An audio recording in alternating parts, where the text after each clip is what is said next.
Panguva ino yemunyika yeZimbabwe kunyazobuda pachena kuti ma-succession issues panguva ino ari kupisa nokuda kwekuti toona kuti ndo akungotaurwa each and everyone panguva ino the ruling party ZANU-PF. Mumwe nomumwe atova nedivi rake, mumwe ari kusapota 2030, mumwe ari against. Vashoma chaivo chaivo vanoonekwa kunzi vari neutral.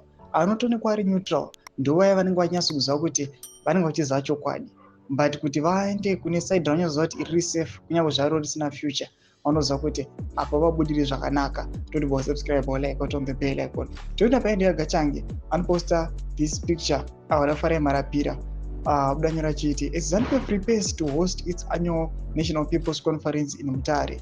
The party's director of information Farai Marapira insists that succession is not an issue, but for many Zimbabweans this declaration rings hollow. Director Marapira described the conference as a celebration of development and empowerment. Ndomashwa arikubuda panguva ino panapa Marapira achiti succession not an issue at upcoming ZANU-PF conference. Mashoko arikubuda pachena kuti Farai Marapira achiva panguva ino achizama kuti vanhu vabvise pfungwa dzesuccession. Panguva ino zvinyazobuda pachena kuti right now kunyazozikanwa kuti zvigananda zvine zvazva zvakaronga this upcoming conference iri mwedzi uno muna October.